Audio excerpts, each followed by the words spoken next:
Welcome back to Grit Because. We're hanging out at Copper King and Coffee Roasters, and I'm joined again by Amity. Thank you for coming back. Thank you for having me back, Trina. Now, you've been on before and you've talked about Simplify Life, you've talked about the books you've written, about minimizing, but we're going to go back to the beginning today and how it all struck a chord with you and what made you want to do this, first of all, but how it became such a passion for you. So let it rip. All right, it's a great story. So back in late 2009 or early 2010, I was living the typical American life and I was bored out of my mind. I was also so unmotivated, so unchallenged, and I felt like I was just drifting through life and nothing was taking off for me. And so I knew at that time that something was wrong, something was off, you know, it was just not right. And I was searching and searching. And so one night I was shopping at Borders bookstore and I came across a title called Secrets of Simplicity by Mary Carlo Magno. Okay. And that was the beginning of it all. So that book was a workbook and we went through section by section. I did all the activities within it. The first week I gave up lattes and I walked away with a very strong decision to clean out my house twice a year every year. Okay. And that was the beginning of the magic. So when you're going through those aisles at Borders bookstore, how did you know that it was getting rid of stuff that was what you needed to do to move forward? I know, because those self-help shelves are huge. Right. So you could pick any kind of avenue to start looking at. Like, I would probably think, okay, fitness. How am I gonna move ahead with that? How did you think cutting back, minimizing? Well, you know, it wasn't that I thought, oh, here's my salvation. I really think that God just kind of led me to that book, and that was a book for me. Okay. It just stuck out on the shelf, and I'm not sure if it was the simple artwork on it or the title that grabbed me, but something in that book and I just connected, and so I knew that I needed to read it. Okay, so you've got the book, you're disciplined, you're going through the activities. What happened after that? Okay, so I started cleaning out, and at first I would fill up half of my dining room with cast-off items. I mean, I was serious about the purging, and so I would do it twice a year, so I did it on a frequency. And so over time what began to happen is when I would do a purge at first, I would go and buy more stuff to fill in, but then I realized that when I would do that, most of the stuff that I bought would make its march out of my house within 6 months because I didn't really need it. I didn't really want it. It was just filler. And so I stopped the filler. I stopped the excessive shopping, and it was slow. It wasn't like overnight. So, you know. Yeah, because when you have that kind of, well, like you said, it's almost a hobby. Nothing's wrong with going through the aisles. You appreciate things on the shelves. You want them because they reflect your personality or someone gives you something.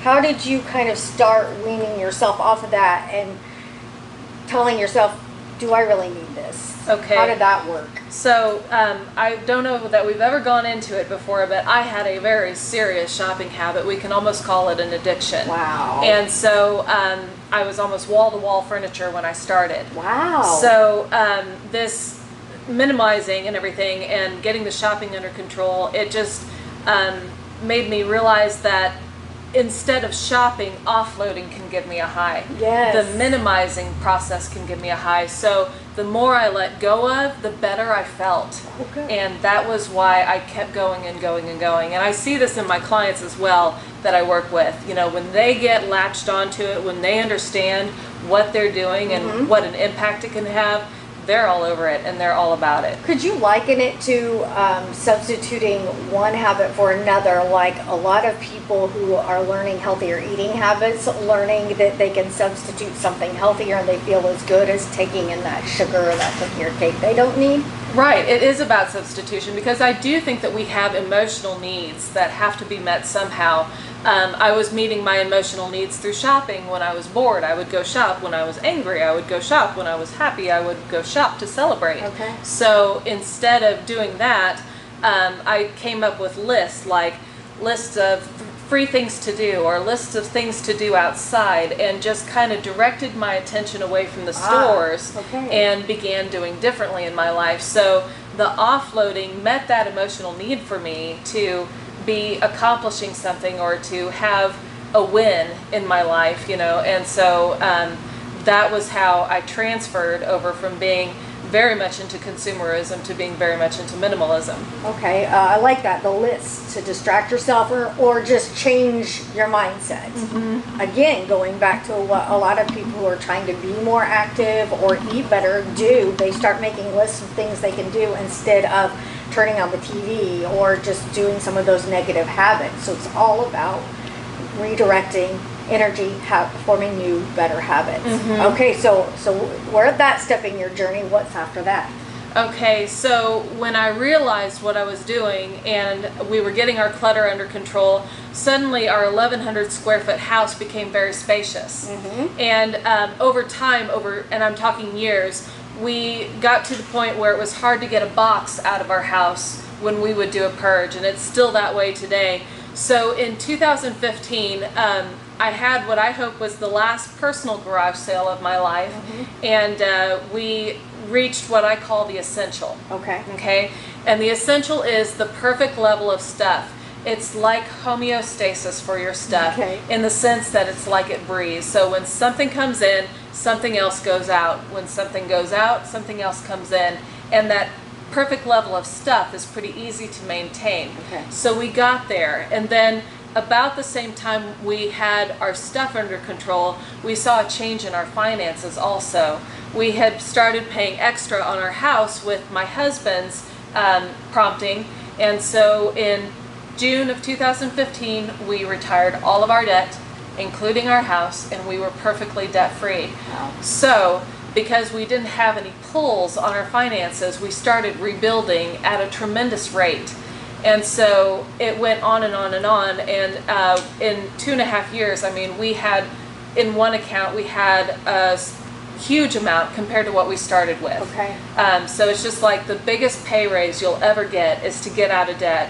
You know, if your house payment is $700, that's $700 in your pocket every month once you retire your debt. So changes like that occurred, and so the happy ending to this was that my husband now and I both work part-time in our paycheck jobs. We're able to do our own projects on the side. CJ makes video games with 2 fellow employees that he works with on his paycheck job, and they have their own LLC, and I'm doing this as my side project. So we're having fun, and we're absolutely living the life of our dreams now. You know, we didn't have to wait for it. Very good. And something very important to go back to is that it took time. It's not something like anything that you do that you've taken your whole lifetime to get to that point that you decide that you want to change.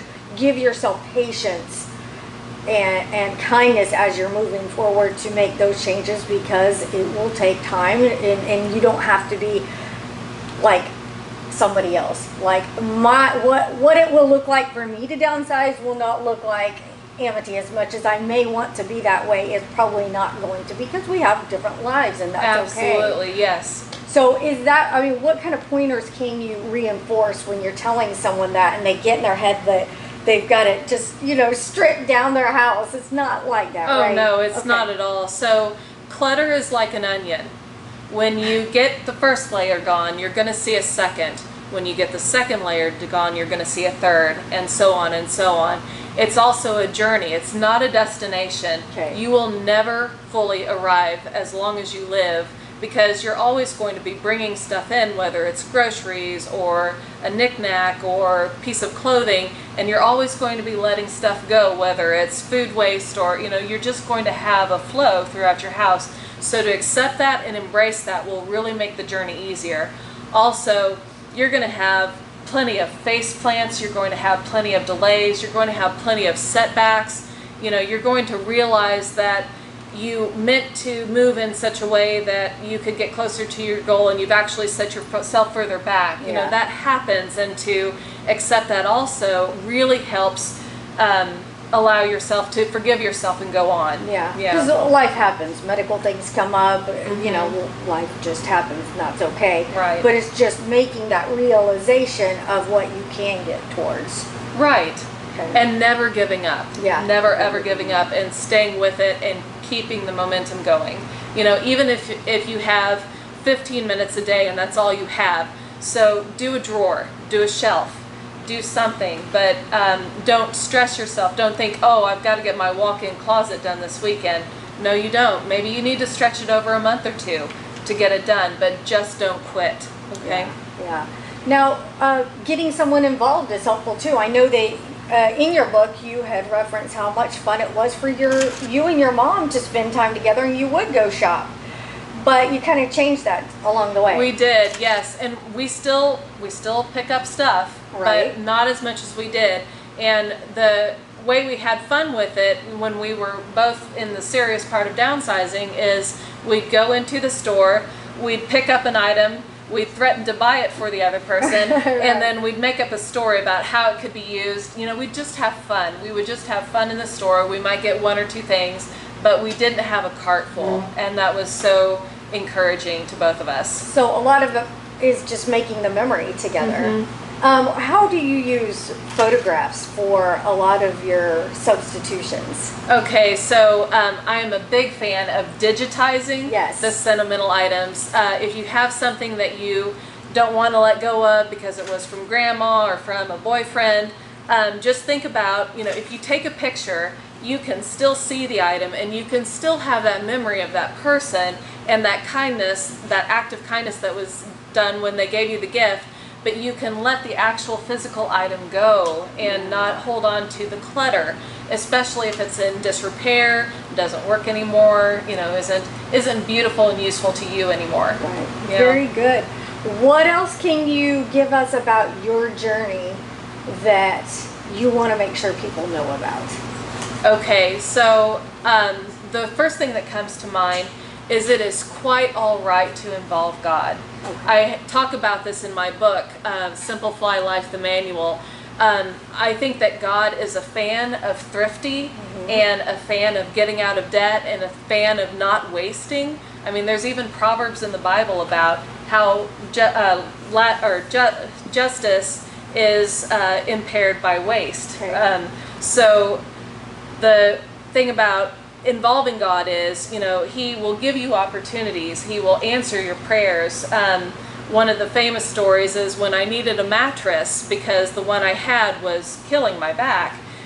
He provided one through a friend, and all I had to do was give some gift cards for the mattress. She refused payment for it. So, and that was at the beginning of a very tight year for us, and when I was going part-time again. So, yeah, it was just blessing after blessing. Very good. Yeah. Tell people where we can find your book. Okay, it's available on Amazon.com. If you will Google, or not Google, but search Amity Farr or Simple Fly Life, the Manual, and you do need to put it all in, because if you just do Simple Fly Life, you'll come up with fly fishing. Oh, yeah. So. Not the same thing. No. All right. All right, well, thank you so much for sharing everything. We will come back. I want to talk about taking minimalization to the market, like shopping and the farmer's market. So I think you can really speak into that next time. Yes. And if you have questions, hit us up on social media. You can always find more out at GRITbecause.com. We'll see you next time.